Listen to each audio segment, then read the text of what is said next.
विश्वास Nausharda public school Bhuna.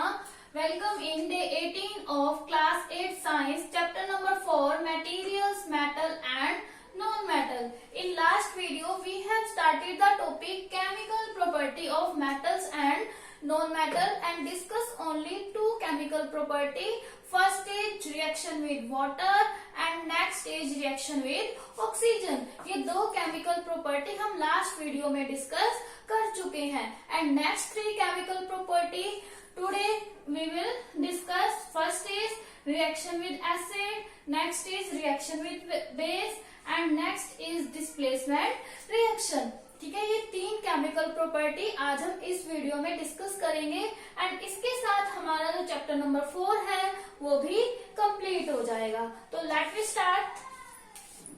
First reaction with acid कि metal और नॉन मेटल एसिड के साथ कैसे रिएक्ट करते हैं. तो देखते हैं. अब मेटल क्या होता है? जिंक है, ठीक है, दिस इज मेटल. मैग्नीशियम है, ये क्या है? मेटल. अब एसिड का कोई भी एग्जांपल ले सकते हैं, हम बुक वाला ही ले लेते हैं जो बुक में गिवन है. जिंक की रिएक्शन करवाते हैं H2SO4 के साथ, ठीक है, तो क्या बन जाएगा? जिंक सल्फेट के साथ में हाइड्रोजन गैस रिलीज होगी.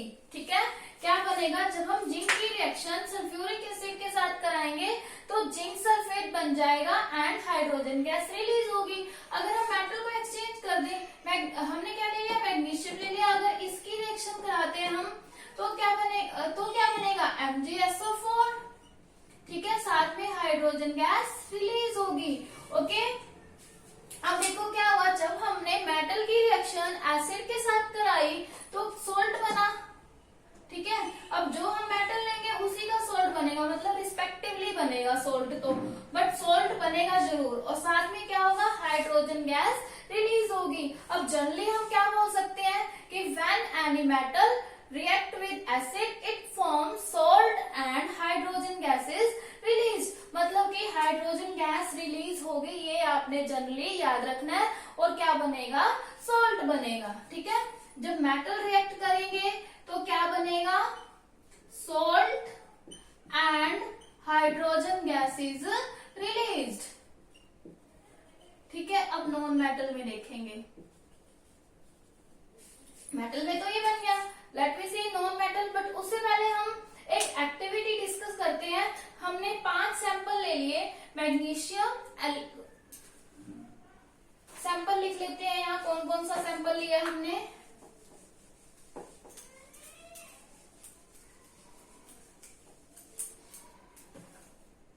हमने सैंपल ले लिया magnesium, aluminium and iron and coal. Coal ले लिया, कार्बन है कोल. ठीक है, नॉन मेटल है ये. और क्या लिया हमने? सल्फर. ये 5 सैंपल ले लिए हमने. ठीक है, these are metals, these are non metal. इनके साथ हम एक्टिविटी परफॉर्म करेंगे. हमने क्या करना है? इन 5 की रिएक्शन मेटल के साथ करानी है. ठीक है, हमने 5 टेस्ट ट्यूब ले ली और अलग अलग टेस्ट ट्यूब में हमने इनको डाल दिया और साथ में क्या डाल दिया? हमने सल्फ्यूरिक एसिड डाल दिया. ठीक है, सल्फ्यूरिक एसिड डालते ही रिएक्शन होगी.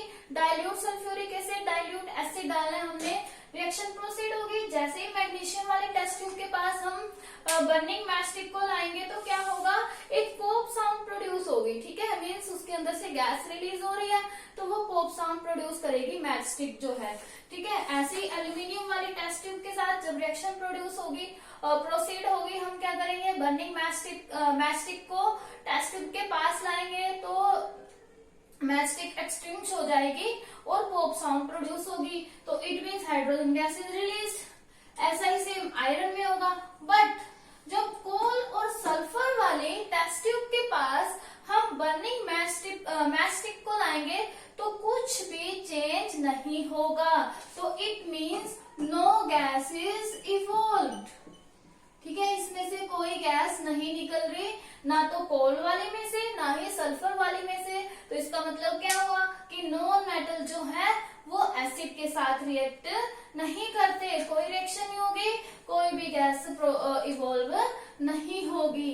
तो नॉन मेटल नो रिएक्शन. ठीक है, next we move on reaction with but उससे पहले आप लोगों को ये जो 5 एलिमेंट्स वाली रिएक्शन है ये सारी टेबल में दी हुई है। टेबल 4.3 में, टेबल 4.3 आपको टेबल 4.3 अच्छे से रीड कर लेनी है, ठीक है।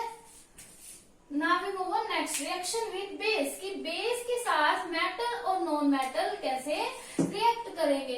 अब देखते हैं, पहले हमने एसिड के साथ देखा, अब हम किसके साथ देखेंगे कि बेस के साथ मेटल और नॉन मेटल कैसे रिएक्ट करेंगे। तो लेट वी स्टार्ट। इसमें भी यही होगा कि जब बेस के साथ मेटल और नॉन मेटल रिएक्ट करेंगे तो क्या होगा, हाइड्रोजन गैस प्रोड्यूस होगी। Let me take us example, यहाँ पे भी हम राइट कर लेते हैं metal and non metal. Okay, let me take us example. हमने क्या किया, सोडियम एल्यूमिनियम मेटल ले लिया। एल्यूमिनियम फॉयल सब लोग जानते हैं, यूज भी करते हैं फूड को रैप करने के लिए, ठीक है। और जो टेबलेट रैप होती है वो भी एल्यूमिनियम ही होता है। ओके, हमने क्या ले लिया, एल्यूमिनियम ले लिया, साथ में हमने NaOH ले लिया। What is NaOH, sodium hydroxide, और साथ में हमने वाटर ले लिया। ये क्या है, बेस है, ठीक है। ये क्या है, मेटल है, ठीक है। जब हम मेटल की रिएक्शन बेस के साथ करवाएंगे तो सॉल्ट बन गया NaAlO2, साथ में हाइड्रोजन गैस रिलीज होगी, ठीक है। क्या फॉर्म हुआ, एल्यूमिनियम की रिएक्शन जब हमने बेस के साथ और वाटर के साथ कराई तो सोडियम एल्यूमिनेट बन गया और साथ में हाइड्रोजन गैस रिलीज हुई। तो इसका मतलब क्या हुआ कि मेटल जब बेस के साथ रिएक्शन करते हैं तो भी क्या फॉर्म करते हैं, salt and hydrogen gas, salt and hydrogen gas, ठीक है। मेटल्स में भी एसिड में भी सेम है, salt and hydrogen gas form करेंगे, और बेस में भी सेम है, metal salt and hydrogen gas form करेंगे। बट नॉन मेटल के केस में बेस के साथ जो रिएक्शन है वो बहुत कॉम्प्लिकेटेड है, which we will study in higher classes. Okay, जो नॉन मेटल है उसके साथ अगर बेस की रिएक्शन हो रही है हो तो जाएगी, but that is complicated, which we will study in higher classes. Okay, it is complicated. बस अभी के लिए आपको इतना याद रखना है कि बेस के साथ नॉन मेटल की रिएक्शन कॉम्प्लिकेटेड होगी। Okay, next we move on displacement reaction. Displacement reaction का एक एग्जांपल आप लोगों ने पढ़ा हुआ है, ये कॉपर वाला 7th क्लास में पढ़ा होगा कि जैसे ही हम कॉपर सल्फेट सॉल्यूशन के अंदर आयरन नेल को डालते हैं तो क्या बन जाता है, फेरस सल्फेट और कॉपर, ठीक है। जो हमने ये एक्टिविटी याद होगी कि हमने एक बीकर लिया था, उसके अंदर हमने कॉपर सल्फेट का सॉल्यूशन डाला, कॉपर सल्फेट डाला और साथ में थोड़ा सा एसिड डाल दिया, ठीक है।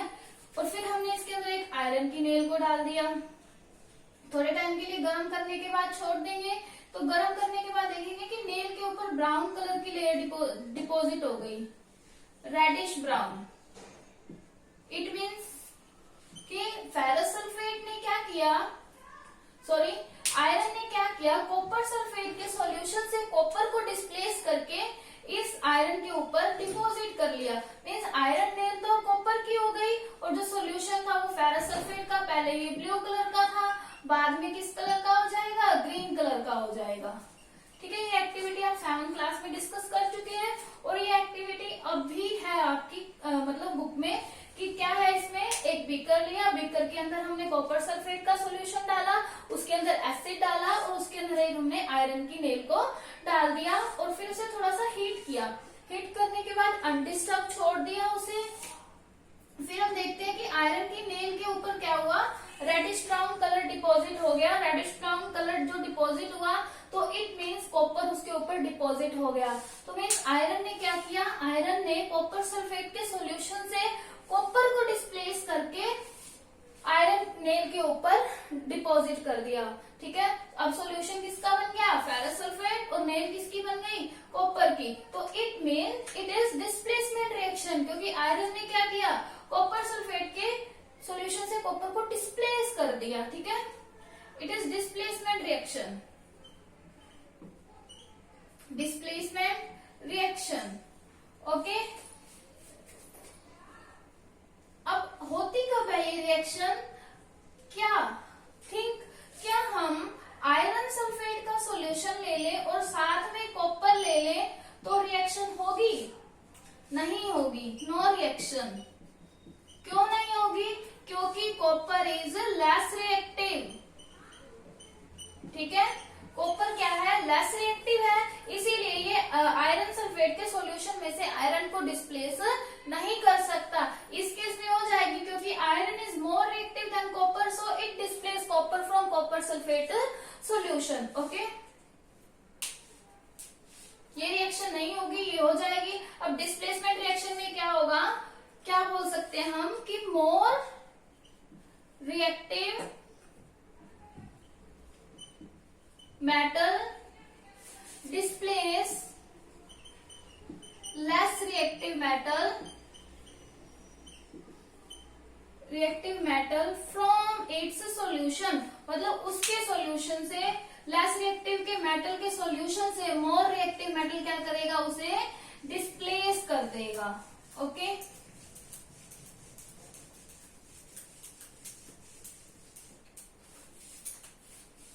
From its solution.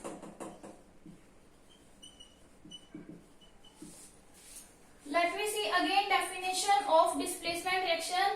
Displacement reaction is the reaction in which more reactive element या more reactive metal displace the less reactive element from its salt solution. Okay, ये है रिएक्शन। इसका हम एक और एग्जांपल देख लेते हैं। अगर हमने कॉपर सल्फेट की रिएक्शन कराई जिंक से तो क्या बन जाएगा? Zinc sulphate. ठीक है, और साथ में कॉपर। बट अगर हम जिंक की रिएक्शन कॉपर सल्फेट से कराते हैं तो कोई भी रिएक्शन नहीं होगी, no reaction. Okay, why? Because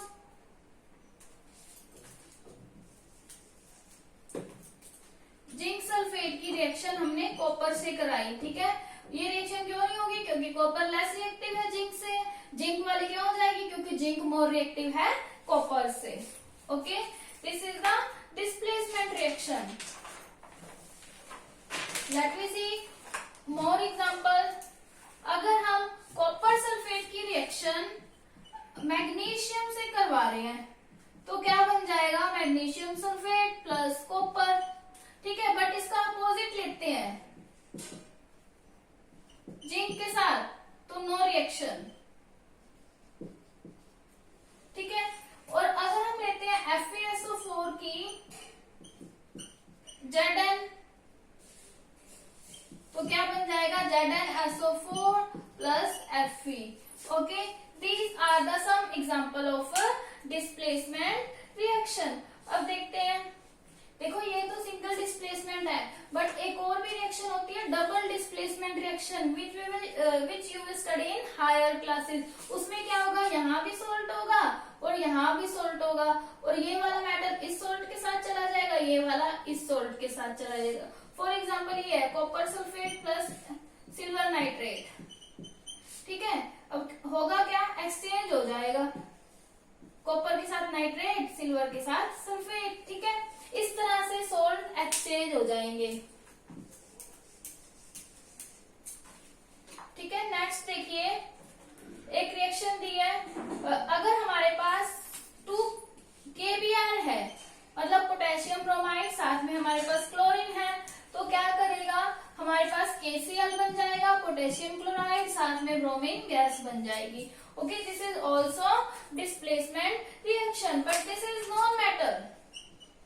ठीक है, कुछ नॉन मेटल भी है जो डिस्प्लेसमेंट रिएक्शन को गिव करती है। अब जैसे ये यहाँ तक तो हमने मेटल के एग्जांपल पढ़े। ठीक है, यहाँ से किसके स्टार्ट है? नॉन मेटल के। अब potassium bromide non metal, Cl2 non metal, bromide क्या है? नॉन मेटल, Cl2 क्या है? Non metal. तो इसने क्या किया? Cl2 ने पोटेशियम ब्रोमाइड से ब्रोमीन को डिस्प्लेस कर दिया। Means non metal also show displacement reaction. Okay, next आपकी बुक में टेबल 4.4 में इनका केमिकल प्रॉपर्टी का डिफरेंस दिया है।